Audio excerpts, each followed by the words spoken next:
बिस्मिल्लाहिर्रहमानिर्रहीम। Ninth class. आज हमने एक्सरसाइज 3.2 इसका क्वेश्चन नंबर 1 करना है। क्वेश्चन नंबर 1 में कंसीडर अ यूनिवर्सल सेट ये लिखा हुआ है x is a multiple of 2। अब हमने x में मल्टीपल्स ऑफ 2 लिखने हैं। अब उसकी कंडीशन दी गई है जो कि 0 से ग्रेटर है, less than and equal to 30। 0 से ग्रेटर जो 2 का मल्टीपल होगा पहला वो होता है 2। तो less than and equal to 30 का हुआ है, यानी 2 से लेकर 30 तक हम ये सारे 2 के मल्टीपल लिख देंगे, यानी वो नंबर लिखेंगे जो 2 पे डिवाइड होते हैं, या सिंपली हमने 2 का टेबल लिखना है। नंबर 1 पार्ट में कहा हुआ है list all elements of set A and set be in tabular form. तो सेट ए और सेट बी के एलिमेंट्स को हमने ये टेबलर फॉर्म में लिखना है। अब ये टेबलर फॉर्म क्या होती है? लिखा हुआ है x is a multiple of 6। हमने यूनिवर्सल सेट में 6 के मल्टीपल ढूंढने हैं। देखें 6 1 ज़ार 6, 6 2 ज़ार 12, 6 3 ज़ार 13, 6 4 ज़ार 24, 6 5 ज़ार 30। तो ये हमने 6 के मल्टीपल लिख लिए। फिर उसके बाद लिखा हुआ है x is a multiple of 8। 8 के मल्टीपल 8 1 ज़ार 8, 8 2 ज़ार 16, 8 3 ज़ार 24। ये हमने 8 के मल्टीपल लिख लिए। अब नंबर 2 पे हमने a इंटरसेक्शन b ये फाइंड आउट करना है। तो हम a इंटरसेक्शन b ये निकालेंगे। सेट ए क्या है? 6 12 18 24 30। इंटरसेक्शन बी, जो सेट बी है हमारे पास 8 16 24, ये सेट बी हो गया। ए इंटरसेक्शन बी, इनके हम कॉमन एलिमेंट लिख लेंगे। इंटरसेक्शन में हम कॉमन एलिमेंट लिखते हैं, यानी वो एलिमेंट जो दोनों में है। 6 इधर नहीं है, 12 नहीं है, 18 नहीं है, 24 है। तो इसका जो कॉमन एलिमेंट है वो 24 आएंगे। तो ए इंटरसेक्शन बी का आंसर 24 आ गया। नंबर 3 पार्ट में लिखा हुआ है ड्रा अ वेन डायग्राम। तो हमने वेन डायग्राम ड्रा करनी है। वेन डायग्राम के लिए जो एक हम रेक्टेंगल बनाएंगे जो यूनिवर्सल सेट को ज़ाहिर करेगा, यानी ये हमने रेक्टेंगल बना ली। तो ये हो गया यूनिवर्सल सेट, यानी अब ये रेक्टेंगल जो है ये यूनिवर्सल सेट को रिप्रेजेंट करती है। अब उसके बाद हमने सेट ए और सेट बी को कर्व की फॉर्म में या सर्कल की फॉर्म में बनाना है। उसके लिए हम ये देखेंगे कि सेट ए और सेट बी में कौन सी कंडीशन पाई जाती है। ए बी का सबसेट है या बी ए का सबसेट है। ए और बी ओवरलैपिंग है या ए और बी डिसजॉइंट है। ए बी का सबसेट कब होगा? जब सेट ए के तमाम एलिमेंट सेट बी में होंगे।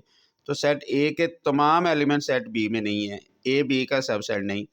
बी ए का सबसेट तब होगा जब बी के तमाम एलिमेंट ए में पाए जाएंगे, ऐसा भी नहीं है। ए और बी डिस्टिंक्ट तब होगा जब इनका इंटरसेक्शन कोई भी एलिमेंट जो है कॉमन नहीं होगा, यानी इनका इंटरसेक्शन अगर एम्प्टी होगा तो ए और बी ये डिसजॉइंट होंगे। अब इसमें ए का एलिमेंट कॉमन है, इसका मतलब है ये डिस्टिंक्ट नहीं है। अब देखना है क्या ये ओवरलैपिंग है।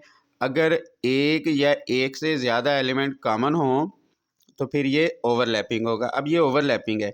ओवरलैपिंग की डायग्राम इस तरह बनेगी, ये सेट ए हो जाएगा, ये सेट बी हो जाएगा। चंद एलिमेंट कॉमन है तो हमने ये इतना एरिया इनका कॉमन बना लिया। ये हमारे पास सेट ए है, ये हमारे पास सेट बी है। अब हमने ये देखना है ए और बी में जो कॉमन है वो इधर सेंटर में लिखेंगे। तो 24 कॉमन है। अब सेट ए में से 24 को हमने नहीं लिखना क्योंकि 24 लिखा गया। उसके अलावा बाकी एलिमेंट लिखेंगे 6 12 18 24 और 30। वो इधर लिख लेंगे 6, 12, फिर 18 और 30। अब क्योंकि 24 लिखा गया 1 2 3 4 5, 1 2 3 4 5, ये एलिमेंट पूरे हो गए। अब सेट बी में देखेंगे, सेट बी में 24 हमने लिख लिया है, उसके अलावा बाकी एलिमेंट 8 और 16। अब देखें 1 2 3, 1 2 3, ये एलिमेंट पूरे हो गए। अब ये हमने 3 सेट बनाए हैं। अब इसके अलावा यूनिवर्सल सेट में बाकी जो एलिमेंट बच गए वो हम इधर यूनिवर्सल सेट में, अब देखें 2 इन तीनों में कहीं नहीं लिखा गया, तो यूनिवर्सल सेट में 2 बच गया है, 4 बच गया है और 10 बच गया है। इसके अलावा 14 ये नहीं लिखा गया, 14 लिख लेंगे। फिर 24, 26, 22, 20 ये भी नहीं लिखा गया, ये भी हम लिख लेंगे। यानी अगर आप 1 2 3 4 और ये वाला जो एरिया है इस सारों को मिलाएंगे तो ये यूनिवर्सल सेट सारे कंप्लीट हो जाएंगे। यानी कॉमन एलिमेंट इधर लिख लेंगे, फिर ए में से जो बच जाएंगे वो ए में लिखेंगे, बी में जो बच जाएंगे वो बी में लिखेंगे। अब इन सारे एलिमेंट को छोड़ के बाकी जो बचेंगे वो सारे इधर यूनिवर्सल सेट में आ जाएंगे। तो ये इसकी वेन डायग्राम होगी। नेक्स्ट हम क्वेश्चन नंबर 2 करेंगे। क्वेश्चन नंबर 2 में लिखा है x such that x is an integer and x greater than 0 less than और इक्वल टू 150। यानी जो u है वो इंटीजर है, जो इंटीजर हैं वो 0 से बड़े हैं, यानी 1 से स्टार्ट होंगे और 150 तक जाएंगे, 1 2 3 अप टू 150। जी जो सेट है वो लिखा हुआ है x इज़ इक्वल टू 2 की पावर m लिखी हुई है, और जो m है वो लेस देन और इक्वल टू 0, ग्रेटर देन और इक्वल टू 0, लेस देन और इक्वल टू 12। यानी जो पावर m है वो 0 से लेके 12 तक, इनमें से जो भी डिजिट आएंगे वो हमने लिखने हैं। अब देखें अगर 2 की पावर 0 लिखेंगे तो किसी भी नंबर की पावर 0 हो वो 1 होती है, फिर 2 की पावर 2, फिर 2 की पावर 1, तो 2 की पावर 1 क्या होगी 2, फिर 2 की पावर 2 4, फिर 2 की पावर 3 8, फिर हम 2 की पावर 4 लिखेंगे, 2 2 ज़ार 4, 4 2 ज़ार 8, 8 2 ज़ार 16, फिर 2 की पावर 5 ये आएगी 32, फिर 2 की पावर 6 ये आएगी 64, फिर 2 की पावर 7 ये आएगी 128। 2 की पावर जो 8 होगी वो इस रेंज से आउट हो जाएगी, यानी वो 150 से ज़्यादा होगी, वो हमने नहीं लिखना। अब उसके बाद x इज़ अ स्क्वायर, यानी इसके अंदर जो स्क्वायर हैं कंप्लीट वो हमने लिखने हैं। जैसे एज इज़ इक्वल टू 1, ये 1 का स्क्वायर है, 4 ये 2, उसके बाद 9 ये 3 का स्क्वायर है, यानी कंप्लीट स्क्वायर जो होंगे वो हमने लिखने हैं। इसके बाद 25 आ जाएगा, फिर 36 ये 6 का है, 25 5 का है, 16 ये 4 का स्क्वायर है। फिर उसके बाद 7 का स्क्वायर क्या होगा 49, 8 का स्क्वायर क्या होगा 64, फिर 9 का स्क्वायर क्या होगा 81, 10 का 100, 11 का 121 और 12 का 144।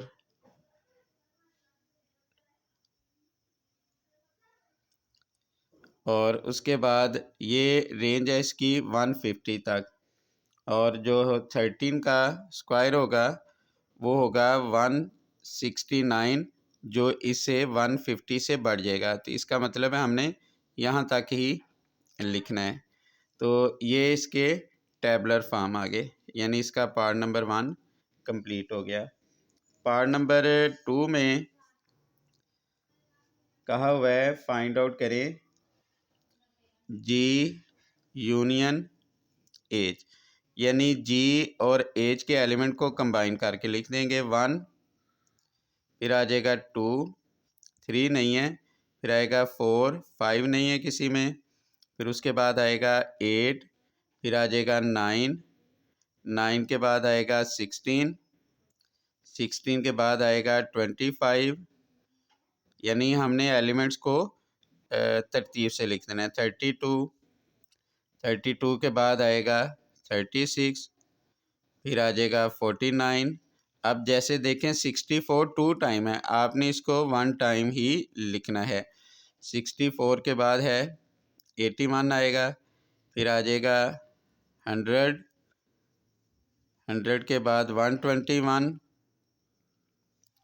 और फिर उसके बाद आएगा 121 के बाद 128, और फिर आएगा 144। तो ये हमने इसका जी यूनियन एच लिख लिया। अब पार्ट नंबर 3 भी हम इधर कर लेते हैं। पार्ट नंबर 3 में हमने जी इंटरसेक्शन एच इसकी वैल्यू बतानी है, यानी ये जी है, ये एच है। इसमें हमने कॉमन एलिमेंट बताने हैं। 1 कॉमन है, 2 कॉमन है, फिर उसके बाद 16 ये कॉमन है, फिर 64 ये कॉमन है, और ये इसके 4 एलिमेंट्स कॉमन आ गए। तो ये हमारे पास क्वेश्चन नंबर 2 भी कंप्लीट हो गया। नेक्स्ट हम क्वेश्चन नंबर 3 करते हैं। क्वेश्चन नंबर 3 में लिखा हुआ है x is a prime number, और वो प्राइम नंबर की कंडीशन दी गई है वो 0 से बड़े हैं और 20 या उसके बराबर हैं। तो इधर हम पी के ये एलिमेंट लिख लेते हैं। 2, 3, 5, 7, 11, 13, 17, 19, यानी 20 से कम 0 से बड़े, यानी 1 से लेके 20 तक जो प्राइम नंबर है, यानी वो नंबर जो किसी भी टेबल पे डिवाइड नहीं होते, अपने अलावा किसी और टेबल पे डिवाइड नहीं होते, वो हमने लिख लेने हैं। ये हमने कंप्लीट लिख लिए। उसके बाद Q x is a divisor of 2 10, यानी हमने 2 10 के वो डिजिट लिखने हैं जो 2 10 पे डिवाइड हो जाएंगे, और वो 0 से बड़े हैं, यानी 1 से लेके 20 या उससे कम तक।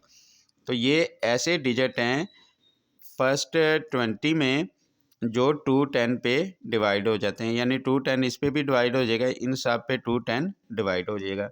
तो ये हमारे पास पी के एलिमेंट आ गए, ये क्यू के। तो नंबर 1 में कहा हुआ है फाइंड आउट करें पी इंटरसेक्शन क्यू, हमने इनका इंटरसेक्शन फाइंड आउट करना है। तो इंटरसेक्शन में हमने इनके कॉमन एलिमेंट लिखने हैं जो दोनों में होंगे। 1 इधर नहीं है, 2 है, वो हमने लिख लिया। फिर 3, उसके बाद 5, 5 के बाद 6 नहीं, 7, फिर 10 भी नहीं है, 14 भी नहीं है, 15 भी नहीं है। तो ये इनका इंटरसेक्शन आ गया। पार्ट नंबर 2 में हमने इनका यूनियन फाइंड आउट करना है, पी यूनियन क्यू। तो सबसे बेहतर होता है कि आप इनके एलिमेंट्स एक बार लिख लिया करें। पहले पी के लिख लें। पी के एलिमेंट हैं 2, 3, 5,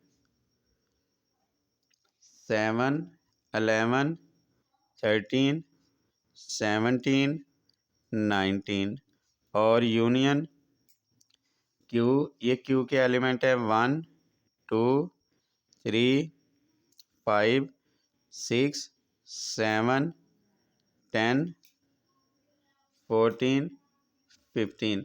अब इनके हमने कॉमन एलिमेंट लिख लेने हैं पी यूनियन क्यू।